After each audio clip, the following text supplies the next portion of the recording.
दोस्तों, आज बात करते हैं हम किरचॉफ के नियम की। तो देखिए किरचॉफ का नियम क्या है। किरचॉफ ने दो नियम दिए थे हमें। किरचॉफ ने कितने नियम दिए थे? दो नियम। तो पहला नियम हमारा क्या कहलाता है? केसीएल या किरचॉफ का धारा नियम। क्या कहलाता है? किरचॉफ का धारा नियम, करंट नियम।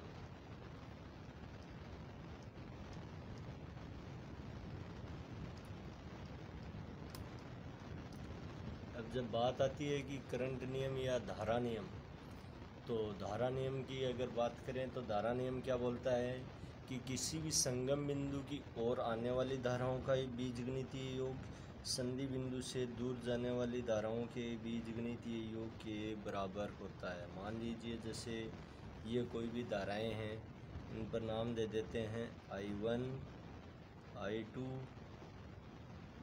I3, I4 और I5। आपके सामने धाराएं दर्शा दी।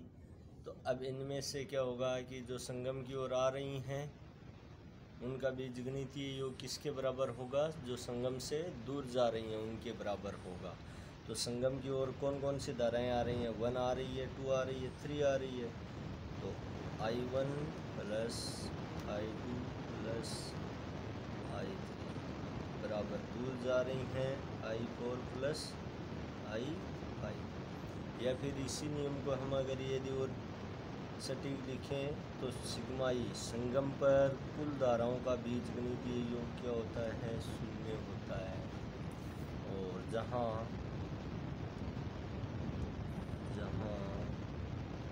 सिग्मा ई बराबर क्या हो जाएगा? I1 plus I2 plus I3 minus I4 minus I5। तो ये हो गया हमारा किरचॉफ का पहला नियम, जिसको हम बोलते हैं किरचॉफ का धारा नियम। तो दूसरा नियम है किरचॉफ का KVL या किरचॉफ का वोल्टा नियम। तो चलिए दोस्तों शुरू करते हैं दूसरा किरचॉफ का KVL नियम। KVL नियम।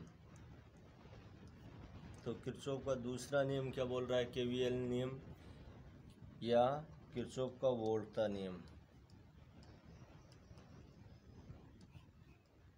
किरचॉफ का वोल्टा नियम।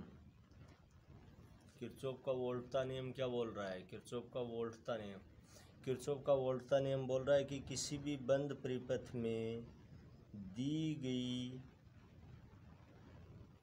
वोल्टा सभी परिपथ घटकों पर ड्रॉप वोल्टा के बीजगणितीय योग के बराबर होती है। मान लीजिए हमने ये दो लोड लगा दिए, एक लैंप लगा दिया और दूसरा प्रतिरोध R लगा दिया है। अब इस परिपथ में अगर यदि हम कोई भी वोल्टा V सप्लाई कर रहे हैं तो देखिए सीरीज में लगे हुए हैं, तो यहाँ पर ड्रॉप वोल्टा हो गई V1 और यहाँ पर ड्रॉप वोल्टा हो गई V2। तो परिपथ में लगे हुए बहु घटकों पर ड्रॉप वोल्टा का बीजगणितीय योग कितना होगा? दी गई वोल्टा के बराबर होगा। अब दी हुई वोल्टा कितनी है? V। तो V बराबर V1 प्लस V2। ये टोटल वोल्टेज हो गई VT। तो ये है किरचॉफ के वोल्टा नियम का सूत्र, VT बराबर V1 प्लस V2। अब ऐसे ही अगर यदि हम ज़्यादा लोड लगाएंगे, जैसे कि ये लैंप लगाया, ये कोई प्रतिरोध लगा दिया, फिर वापस कोई लैंप लगा दिया या कोई चौक लगा दी, अलग अलग अगर उपकरण लगा रहे हैं एक सीरीज परिपथ में और उसको एक बंद परिपथ के रूप में सप्लाई दे रहे हैं VT। और मान लीजिए इस पर V1 हो रहा है ड्रॉप वोल्टेज, इस पर V2, इस पर V3 और इस पर V4। तो हमारा फॉर्मूला क्या हो जाएगा इस परिपथ के लिए? VT बराबर V1 plus V2 plus V3 plus V4। तो ये है हमारा किरचॉफ का दूसरा नियम, वोल्टा नियम, जिसका सूत्र आपके सामने है। चलिए दोस्तों, आगे हम बात करते हैं ओम का नियम। किसका? ओम का नियम। नेक्स्ट हमारा होगा ओम्स लॉ या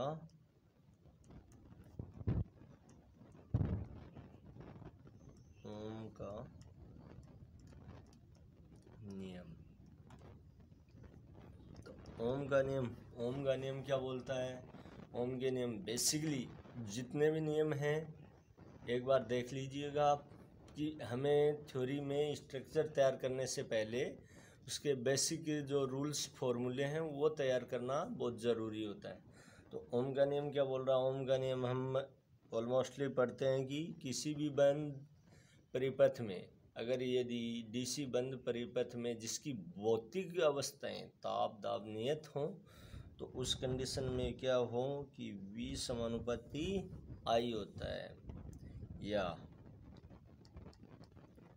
V बराबर I इंटू R लिखते हैं, जहाँ R क्या है? एक नियतांक के रूप में प्रवेश करता है। R क्या है? एक नियतांक है। तो ये हो गया है हमारा ओम का नियम। अब देखिए, ओम के नियम से हम जो भी प्रतिरोध है वो निकालते हैं, तो इसको दर्शाने के लिए एक ग्राफ, किसका प्रयोग करते हैं? हम एक ग्राफ का प्रयोग करते हैं, और ग्राफ की सहायता से हम प्रतिरोध को दो भागों में डिवाइड करते हैं। I और V के बीच अगर ग्राफ बनाते हैं, I और V के बीच में अगर यदि हम ग्राफ बनाते हैं, I और V के बीच में हम ग्राफ बनाते हैं, तो काफ़ी बार क्या होता है कि देखो, ओम के नियम से जो शुद्ध प्रतिरोध हैं उनका ग्राफ कैसा होता है? एक सीधी रेखा। किस प्रकार का? सीधी रेखा। आई बात समझ में? और कुछ में क्या होता है? सीधी सरल रेखा न होकर के क्या होता है? कर्व रूप से होता है। तो जहाँ सीधी सरल रेखा होती है उन पदार्थों को क्या बोलते हैं? ओमीय प्रतिरोध। उन प्रतिरोधों को हम क्या बोलते हैं? ओमीय प्रतिरोध। और जहाँ पर कर्व रूप से होती है, मतलब तो उन्हें अओमीय या इंग्लिश में अनोमी, उसको इंग्लिश में क्या बोलेंगे हम? अनोमी बोलेंगे। मतलब जो ओम के नियम का पालन नहीं करते हैं। तो दो प्रकार से हो गए, एक तो पालन करने वाले और एक ओम के नियम का ग्राफ रूप में पालन नहीं करते हैं। तो प्रतिरोधों को ओम के नियम से हम ज्ञात करते हैं, जहाँ R हमारा नियतांक है। ये नियतांक ही R क्या है? प्रतिरोध है। R ही हमारा क्या कहलाता है? प्रतिरोध कहलाता है।